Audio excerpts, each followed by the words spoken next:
del Señor. Un lugar donde venimos juntos a adorar y también a aprender de su palabra, que nos guía y nos muestra siempre el camino por el cual nosotros debemos andar. Amén. Así que les invito a que abramos nuestras Biblias en esta mañana en el libro de Filipenses capítulo 3. Filipenses capítulo 3.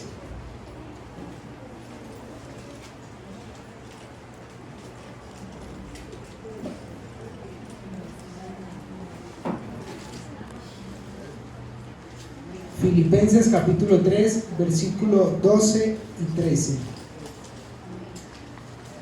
Y le pido por el favor a audiovisuales que nos puedan proyectar la presentación.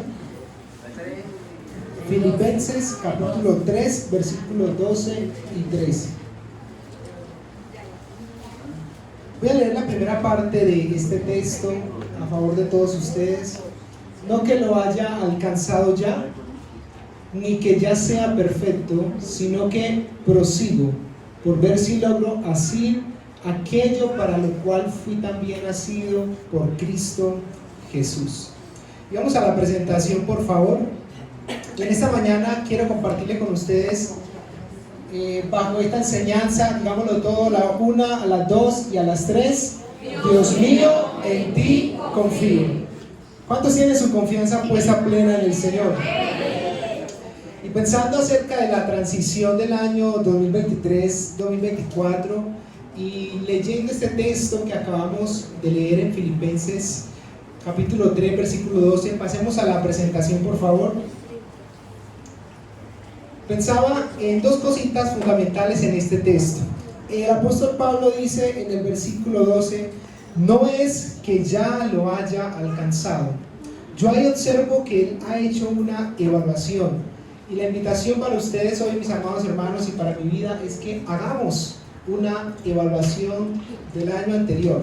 Evaluemos, porque cuando iniciamos un año, normalmente lo iniciamos con metas en muchas facetas y muchas áreas de nuestra vida. Evaluemos qué hicimos bien, qué cumplimos, y a veces no nos demos tan duro, que a veces nos damos muy duro a nosotros mismos, ¿cierto? No creemos que somos los más malos por no haber alcanzado algo a través de circunstancias que se presentan en la vida. Pero es importante evaluar nuestra área familiar, importante evaluar nuestra área espiritual, cómo nos fue durante este año que pasó, nuestra área financiera. Importante hacer evaluaciones en la vida. Y luego el apóstol Pablo, continuando en el versículo, dice: sino que él seguía adelante. Y es muy importante enfocarnos en planear el cambio. Pasar de 31 de diciembre a un 1 de enero no va a resolver inmediatamente las situaciones que traemos en la vida. Es importante enfocarnos en planear un cambio. Si a través de la evaluación vi que algo no salió bien, entonces yo debo enfocar un cambio, planear algo para poder hacer que pueda producirse ese cambio, porque si sigo haciendo lo mismo, de seguro que no va a acontecer absolutamente nada. Y vamos a mirar entonces a través de la palabra y varios pasajes de las Escrituras por qué nuestra confianza debe estar puesta en Dios, por qué esta declaración, Dios mío, en ti confío, debe estar todos los días de nuestra vida. Amén. ¿Cuántos dicen amén? Amén. ¿Cuántos están preparados para mirar todo a través de las Escrituras? Y quiero iniciar primero haciéndonos una pregunta. Continuemos a la diapositiva, por favor. ¿Dónde no poner nuestra confianza? ¿Dónde no poner nuestra confianza? El libro de Isaías, capítulo 57, verso 13, que lo vemos aquí proyectado, nos habla acerca de la confianza en los ídolos. Dice: cuando clames, que te libren tus ídolos, pero a todos ellos llevará el viento, un soplo los arrebatará, mas el que en mí confía tendrá la tierra por heredad y poseerá mi santo nombre. Por lo tanto, nuestra confianza no debe estar ¿en dónde, mis amados hermanos? En los ídolos. Y número 2, en nosotros mismos. Miremos qué dice 2 Corintios 1, 8 al 9. Porque, hermanos, no queremos que ignoréis acerca de nuestra tribulación, que nos sobrevino en Asia, pues fuimos abrumados sobremanera más allá de nuestras fuerzas, de tal modo que aún perdimos la esperanza de conservar la vida, pero tuvimos en nosotros mismos sentencia de muerte, para que no confiásemos en quién, en nosotros mismos, sino en Dios, quien resucita a los muertos. El apóstol Pablo estaba afrontando una situación súper difícil, se había levantado una tormenta y él al final hace una declaración poderosa: no teníamos que tener nuestra confianza en nosotros mismos, sino en Dios. Quiero mostrarle una imagencita que analizaba y pensaba un poco acerca de lo mucho que hacen las personas a fin de año. Démosle un clic, por favor, pastor. Muchas personas tienen agüeros, muchas personas ponen su confianza en muchas cosas y unas son muy colombianas. Poner una sábila en la puerta, ¿cierto? ¿Para qué? Para protección, y ponen su confianza allí. Muchos dan la vuelta a la manzana con la maleta, ¿cierto? Para tener muchos viajes y quizás ponen toda su confianza en eso, que eso les va a resultar, ¿cierto? Y conocemos muchas más, como las uvas, las lentejas, los interiores amarillos. Y las personas literalmente ponen su confianza en estas cosas. Se afianzan en que esto les va a ayudar y les va a dar la solución a lo que ellos necesitan. Pero hoy la palabra de Dios nos invita y nos recuerda que nuestra confianza debe estar puesta en Dios, no en los ídolos ni en nosotros mismos. Las personas utilizan aquí crucifijos y ponen su confianza en eso, ¿cierto? Muchas personas le ponen una manilla y ponen su confianza en ello, ¿sí? Vuelven las cosas ídolos para sus vidas. Respecto a la confianza en nosotros mismos, he entendido a través de las escrituras que el hombre no puede confiar ni en su sabiduría, ni en su fuerza, ni en sus riquezas. Ahí normalmente está la confianza del hombre, en su sabiduría, en su inteligencia y en sus riquezas. Por lo tanto, la palabra nos recuerda a no poner nuestras confianzas en ídolos ni en nosotros mismos. Y retornando a la presentación anterior y haciendo una evaluación, pensemos: ¿dónde puse mi confianza el año que pasó? ¿Y en dónde quiero poner mi confianza este año que inicia? Vamos a pasar, por favor, a la siguiente presentación, a la siguiente diapositiva. El Salmo 25:2 es donde encontramos esta maravillosa declaración, título que lleva esta enseñanza: Dios mío, en ti confío. Salmo 25:2, usted lo puede poner allí, usted lo puede poner allá en su habitación, en su casa. Qué bonito tener esta declaración en nuestras vidas. Y vamos a ver algunos elementos necesarios en los cuales es importante que nosotros depositemos nuestra confianza en el Señor. Y el primer elemento, vamos a darle clic, es, diga conmigo, tiempos. Y véase la mano izquierda como si tuviera un reloj. Diga tiempos. Muy bien. En los tiempos de Dios. Eclesiastés 3:11 dice: todo lo hizo hermoso ¿en qué?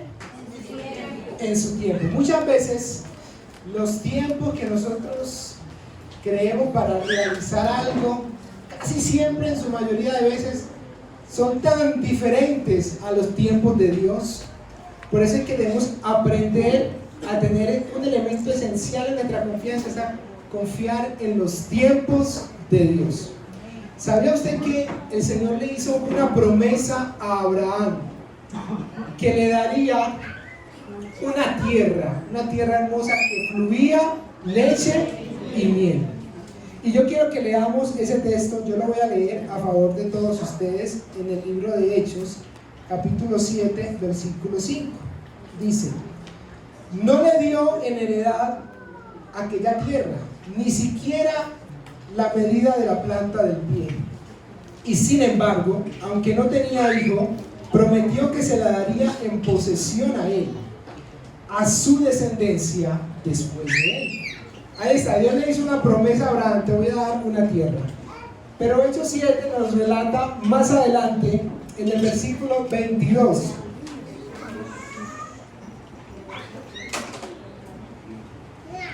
Perdón, el versículo 17. Pero a medida que se acercaba el tiempo de la promesa que Dios había confirmado a Abraham, el pueblo crecía y se multiplicaba en Egipto. De Hechos 7:5 a Hechos 7:17, mis amados hermanos, han pasado una cantidad de años y la promesa que Dios le había dado a Abraham todavía no se había cumplido. Abraham en fe salió de su tierra y de su parentela, pero él no vio cumplida la promesa que Dios le había hecho. Pero la promesa se cumplió más adelante con un libertador inicialmente llamado Moisés, que lo vamos a leer del versículo 22 de Hechos 7.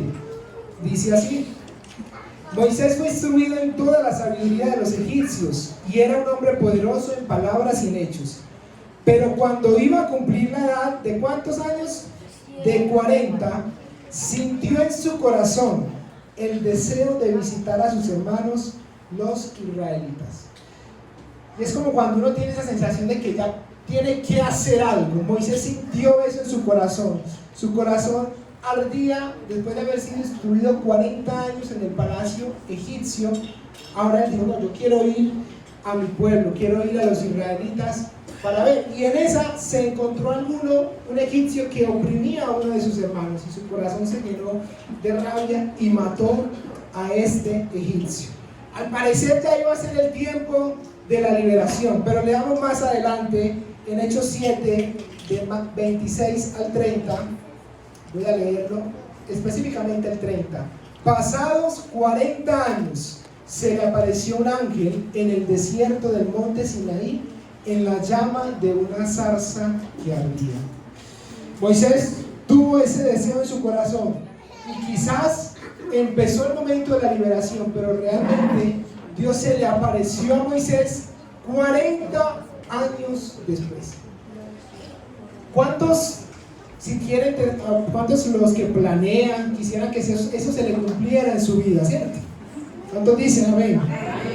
Pero les tengo una noticia: puede que no sea el tiempo de Dios.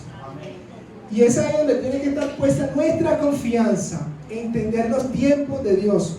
Porque cuando yo no veo algo que quizás anhelo, que quizás deseo, la tendencia puede ser a desesperarme, puede ser a angustiarme. Pero hoy la palabra de Dios nos invita a que confiemos en que sus tiempos son hermosos. ¿Cuántos dicen amén? Así que los solteros, a ver, levanten la mano los solteros. Eso, te digo, este es el año que me voy a casar. Pero si este no fue el año en que usted se casó, ¿sigue confiando en Dios o no? Puede que no sea el tiempo de Dios. Usted dice: o este es el año que voy a alcanzar cierta meta a nivel profesional. Pero si no fue el año que Dios le permitió, nuestra confianza tiene que seguir en Él.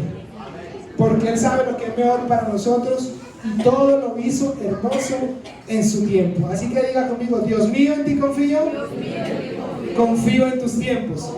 ¿Cuánto le dan un fuerte aplauso al Señor en esta mañana?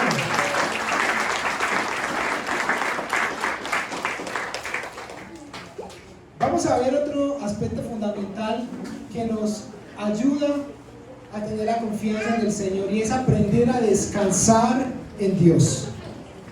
A descansar en Dios. En el libro de Mateo, capítulo 11, versos 28 al 29, que venid a mí todos los que estén trabajados, cansados, cargados, que yo os haré descansar. Y en vez de preocuparnos y en vez de estresarnos, el Señor quiere que nosotros descansemos completamente en Él. Y yo sé que hay situaciones que nos angustian y que nos preocupan, ¿cierto? Quizás las situaciones de enfermedades, las pruebas, las luchas que a diario tenemos en nuestra vida, la provisión misma para nuestro hogar. Pero el Señor nos invita a que si nosotros hacemos la declaración: Dios mío, en ti confío, usted es una persona que aprende a descansar en el Señor. Muy importante el descanso. Y el descanso es fundamental en la vida diaria, en lo cotidiano que hacemos durante toda nuestra vida. Pues si usted trabaja y no descansa, de seguro que eso le va a pasar factura a su cuerpo. Y lo pensaba en estas dos direcciones. En el descanso en el que tenemos en las promesas de Dios, pero también en el descansar, ¿cierto? ¿Cuánto le gusta descansar? Ayer yo descansé con mi esposita, estaba en la casa, descansar, ¿cierto? Muy importante el descanso, porque cuando usted no ve algo, usted se esfuerza y trabaja y aquí y al final termina más cansado. Por lo tanto, es muy importante aprender a descansar en las manos de Dios. Sin lugar a dudas, el descanso da un cambio, marca como una pauta en el ritmo de la vida que nosotros llevamos.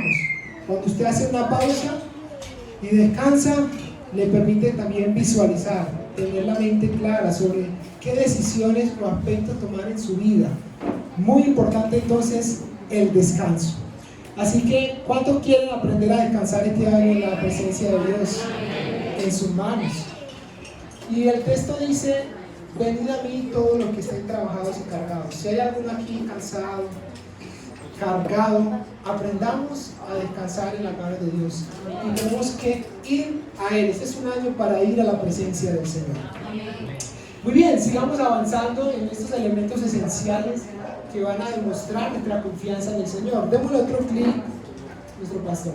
Vamos al libro de Salmos, capítulo 18, versículo 30. Salmo 18, 30. 30, sí, ahí le puse el 20, pero es 30. Salmo 18, 30.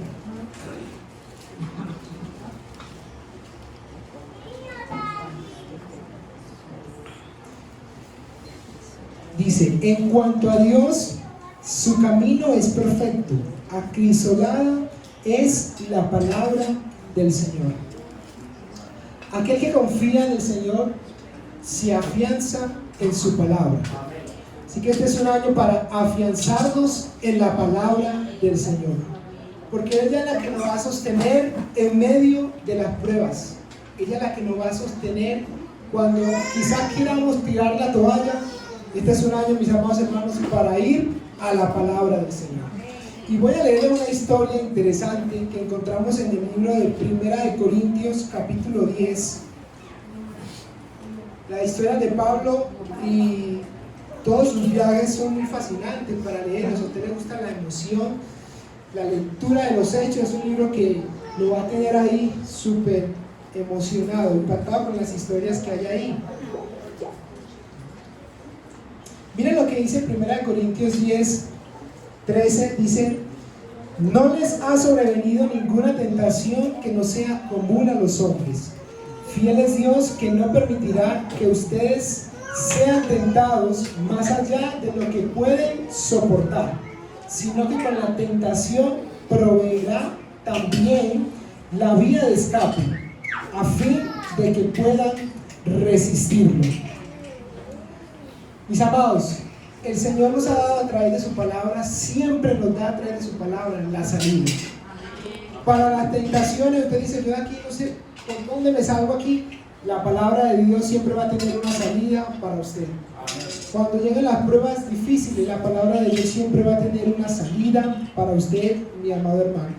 Por lo tanto, debemos anclar nuestra vida completa en la palabra del Señor. El hombre se afianza en muchas cosas y pone su confianza, como veíamos al inicio, en ídolos, inclusive en sí mismos. Y no se refiere a que uno no confíe en que puede lograr algo, sino a depositar de que si usted no lo hace, mejor dicho, nada puede ocurrir, ¿cierto? Pero hoy la palabra nos recuerda que nosotros debemos afianzarnos siempre en la verdad de Dios. ¿Cuántos quieren afianzarse en la palabra? Si usted el año pasado, cuando estaba en una situación difícil, lo último que hizo fue ir a la palabra, este es el año que usted puede hacer y tomar con determinación y decir: yo voy a recurrir a la palabra de Dios. Porque muchas veces cuando llega el desánimo, la situación es lo último que usted quiere, quizás incluso venir a la iglesia y escuchar una palabra, pero quizás ese era el día que Dios tenía la palabra precisa para su vida y usted quizás la perdió en esa oportunidad. Por tanto, afiancémonos en la palabra del Señor. Si hay algo fiel y verdadero, es su palabra. Muchos quizás buscarán profecías durante este año para ver si ahí encuentran algo en que afianzarse, pero profecías humanas de hombres. hoy, y soy reiterativo en esto porque en la repetición, quizás ahí es donde va a estar la repetitiva, afiancémonos en la palabra del Señor. Jóvenes afianzados en la palabra del Señor, ¿cierto? Hombres y mujeres afianzados en la palabra, hogares afianzados en la palabra, ¿cierto? Que hagan fuerte su altar familiar en la palabra del Señor. En el libro vamos a leer otro texto relacionados con afianzarme en la palabra de los Hechos, capítulo 27.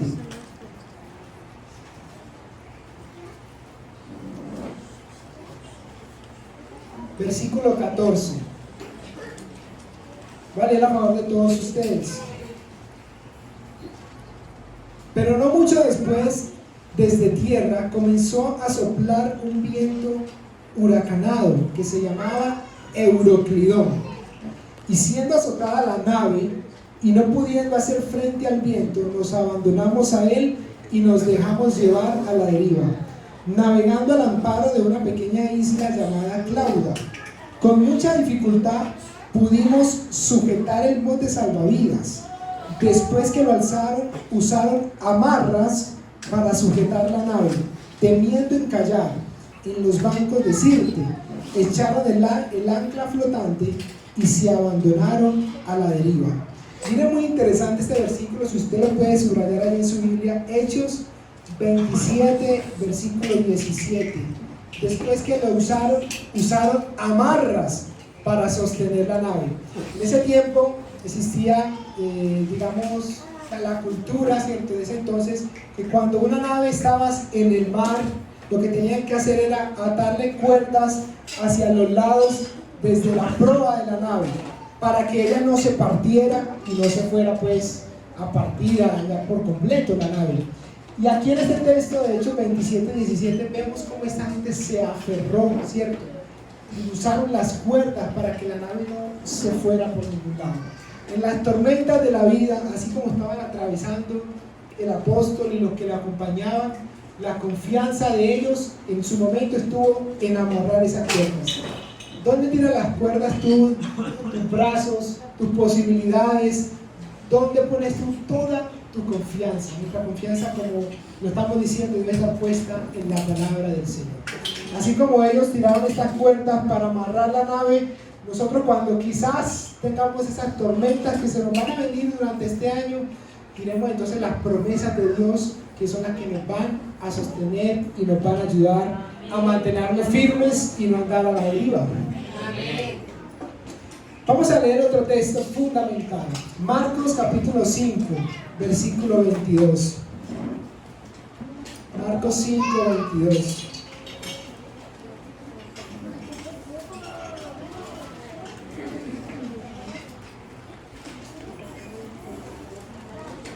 Voy a leer a favor de todos ustedes. Y vino uno de los oficiales de la sinagoga llamado Jairo, y al ver a Jesús se postró a sus pies y le rogaba con insistencia: mi hijita está al borde de la muerte, te ruego que vengas y ponga la mano sobre ella para que sane y viva.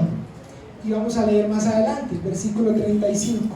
Mientras él estaba todavía hablando, vinieron unos enviados de la casa del oficial de la sinagoga diciendo: tu hija ha muerto, ¿para qué molestas aún al maestro? Pero Jesús, oyendo lo que se hablaba, dijo al oficial de la sinagoga: no temas, cree solamente.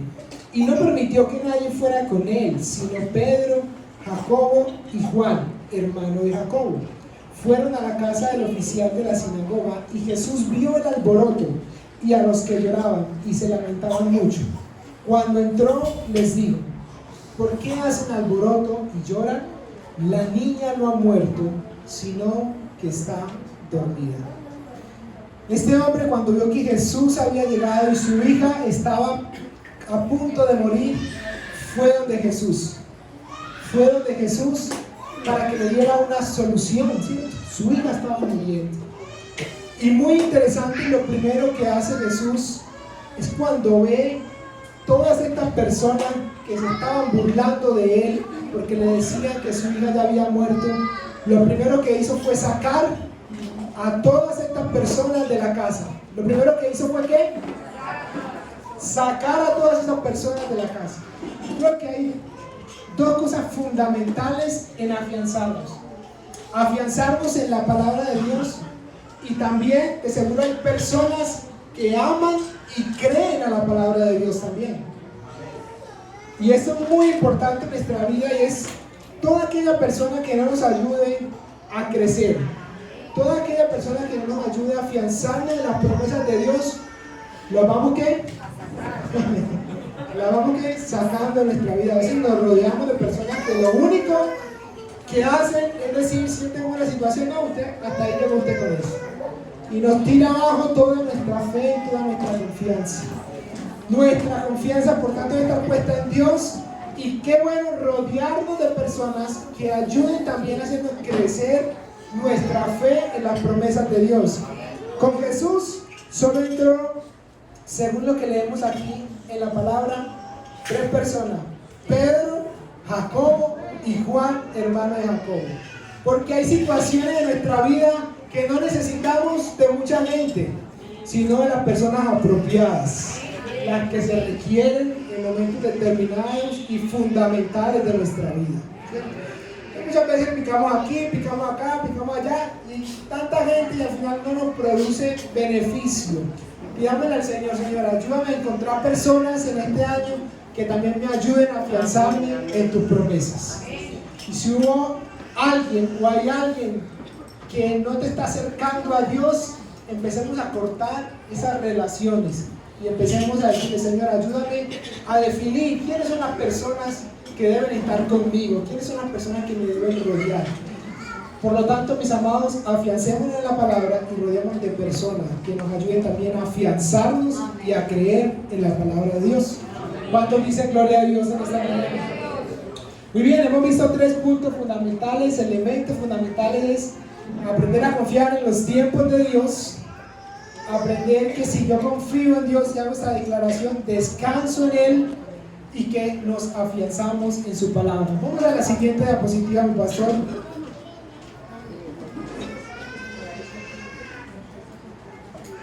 Démosle un clic, por favor. Vamos a leer este texto en Salmos 9:10.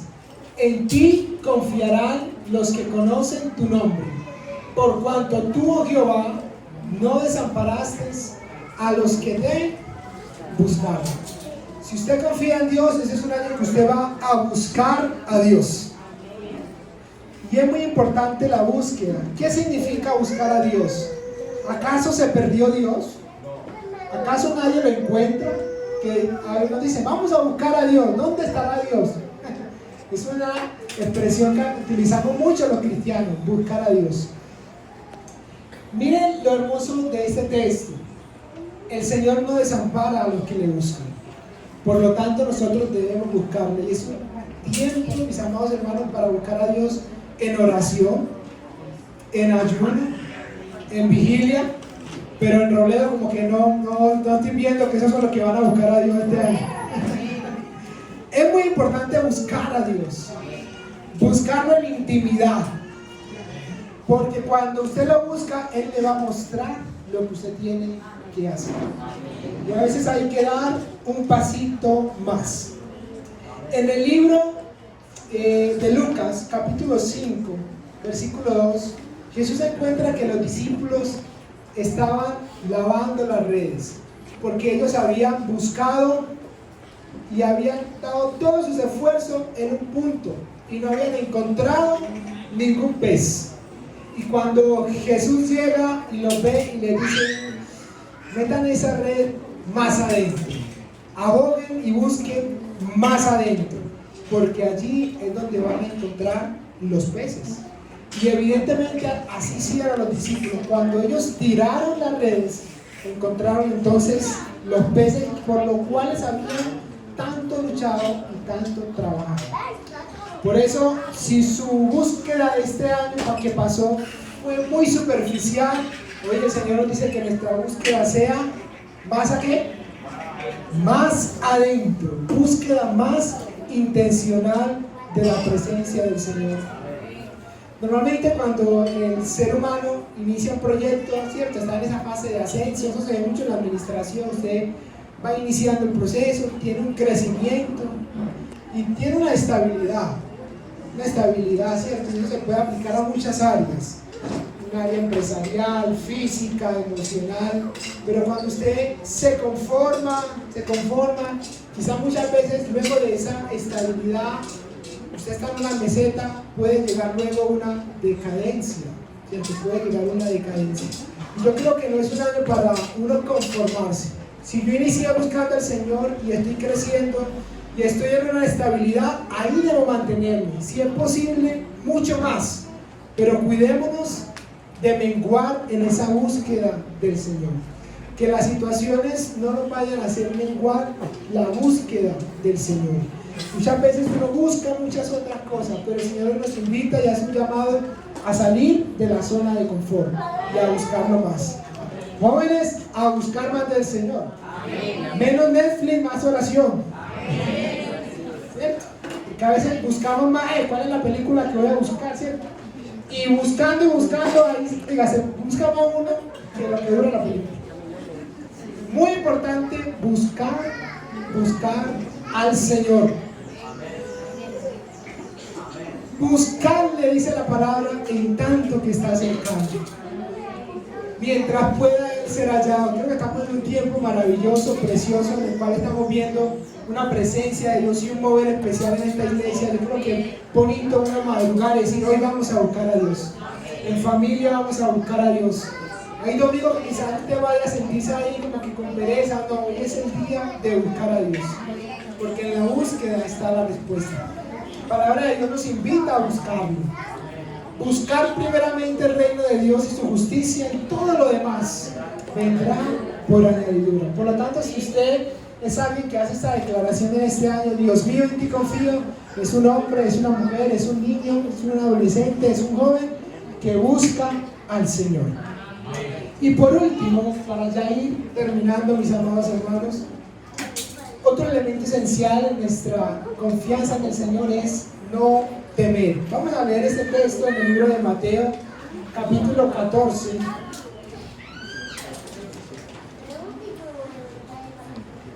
Mateo 14, versículo 27.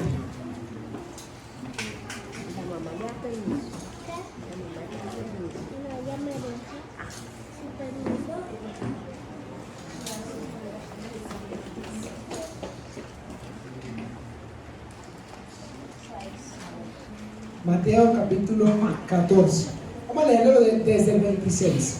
Y los discípulos, al ver a Jesús andar sobre el mar, se turbaron y decían, es un fantasma. Y de miedo se pusieron a gritar. Pero enseguida Jesús les dijo, tengan ánimo, soy yo, no teman. Estaban los discípulos en medio del desierto y venía la ayuda. Cuando veían hacia lo lejos, miraron que alguien venía caminando sobre el mar y todos gritaron, ¿qué? ¿Es un fantasma? ¿Grite, es un fantasma? Oiga, cuando uno está confundido, hasta la ayuda la ve como un enemigo, como lo peor que viene, ¿cierto? Es un fantasma. En medio de la situación de cuando viene la ayuda, a veces uno hasta le asusta. Y Jesús dijo algo, una expresión maravillosa. Tener ánimo, yo soy, no temo. Y creo que esta es una de las promesas que vemos a lo largo de las Escrituras y que debe mantener siempre nuestra confianza en el Señor. El Señor hoy te dice, no temas, porque Él está contigo. Quiero leerles esto que escribí. Si le crees al Señor, puedes caminar por encima de las circunstancias. Cuando Pedro escuchó que era Jesús y cuando lo vio, él dijo que él iba a llegar hasta donde estaba Jesús. Y Pedro, según las Escrituras, caminó sobre las aguas. ¿Cuánto dan gloria a Dios? Es un milagro maravilloso. Yo un día lo intenté. Fui al mar, por allá, a San Juan, donde está el mar de San Juan, donde vive la familia de mi esposa. Puse el mar, no pasó nada. Bueno, quizá por falta de fe, quién sabe qué pudo haber sido. Mis amados, cuando Pedro empezó a caminar sobre las aguas, parece un hombre extraordinario, caminar sobre las aguas. Pero hay una expresión en el versículo que encontramos en el verso 30. Pero viendo la fuerza del viento, tuvo miedo. Tuvo miedo. Cuando él vio que ese viento era como muy fuerte, cuando vio a su alrededor, cuando quitó la mirada de Jesús, entonces se empezó a hundir. Mis amados, usted este año quizás ha iniciado con fe, con todo, y va firme, va caminando. Pero cuando usted va viendo como que febrero se puso muy duro, como que marzo está difícil, entonces usted empieza a ver las circunstancias y quizás se empieza a hundir y ve que como que no va a poder. Hoy el Señor le dice: no tema y mantenga firme la mirada en Jesús. Porque hay algo maravilloso, es el yo soy. Y esa es la promesa con la que quiero terminar en esta mañana. El Señor es el yo soy tu proveedor, el yo soy tu sustentador, el yo soy tu sanador, el yo soy que ha prometido estar contigo todos los días de tu vida. El yo soy mismo de ayer, hoy y por siempre. Si Dios nos sustentó el año pasado, ¿no creen que también lo hará con nosotros este año? Y el Salmo 73, démosle un clic, mi amado pastor, es una expresión maravillosa. Salmo 73 es una expresión que podemos decir: ¿a quién tengo yo en los cielos sino a ti? Y fuera de ti nada deseo en la tierra. Mi carne y mi corazón desfallecen, mas la roca de mi corazón y mi porción es Dios para siempre. Porque aquí los que se alejan de ti perecerán. Los que se alejan del Señor, ¿qué? Tú destruirás a todo aquel que de ti se aparta. Pero en cuanto a mí, el acercarme a Dios es el bien. He puesto en Jehová el Señor mi esperanza, para contar todas tus obras. Cierre sus ojos allí, mi amado hermano, y poder terminar con esta declaración: ¿a quién tengo yo en los cielos sino a ti? Señor, gracias porque tu palabra hoy nos recuerda, Señor, que nuestra confianza tiene que estar puesta, Señor, solo en ti, Señor. Aquí están, Señor, los planes, los proyectos de mis hermanos, oh Dios, los proyectos de la Iglesia Interamericana de Robledo, de las personas que nos visitan hoy, Señor. Quizás planeamos, Señor, pero hoy ponemos, Señor, nuestra confianza en tus tiempos, Señor, en el perfecto designio de tu voluntad, Señor. Como lo dice en el libro de Efesios, Señor, tú nos predestinaste desde antes, Señor, de la fundación del mundo, para cumplir, Señor, tu propósito en nuestra vida, según el designio de tu voluntad, Señor. Hoy hacemos esta declaración, Señor. No es en mi tiempo, es en tu tiempo, Señor. Hoy hacemos esta declaración, Señor. Descanso en tus promesas. Hacemos esta declaración de fe, Señor. Nos afianzamos en tu palabra. Confiamos, Señor, en que tú harás, Señor, conforme a tu voluntad, Señor. Confiamos, Señor, en que tú has prometido estar con nosotros todos los días de nuestra vida, Señor. Y así como cantábamos al inicio, creo en ti, Señor. Creo en tus promesas, Señor. Hoy, Señor, lo hacemos real en nuestras vidas. Aunque quizás no veas, Señor, sé que tú lo harás, Señor. Quito, Señor, todo aquello que distraiga mi mirada de ti, Señor. No pongo mi confianza en ídolos. No pongo mi confianza en mí mismo. No veo el viento, Señor, que quizás es contrario. Te veo a ti, Señor. Y prosigo a la meta, Señor. Como el apóstol Pablo lo mencionaba, Señor, en las Escrituras, Señor. Al supremo llamamiento, Señor. Iglesia Interamericana de Robledo, confía en el Señor. Es un año para crecer en la fe, en la confianza en lo que Él hará en nuestras vidas. Gracias, Señor, porque tú has tenido fiel cuidado de nosotros. Tú eres nuestro pastor, nada nos ha faltado. Por tanto, Señor, todas tus misericordias, Señor, nos seguirán todos los días de nuestra vida, Señor, y nos podemos deleitar en ti. Levantemos nuestra mano derecha en esta mañana y digámosles: Señor, Dios mío, en ti confío. Digámoslo con más fuerza. Señor Dios mío, en ti confío. En ti confío. La palabra del Señor dice: no serán avergonzados cuanto confían en el Señor. Démosle un fuerte aplauso.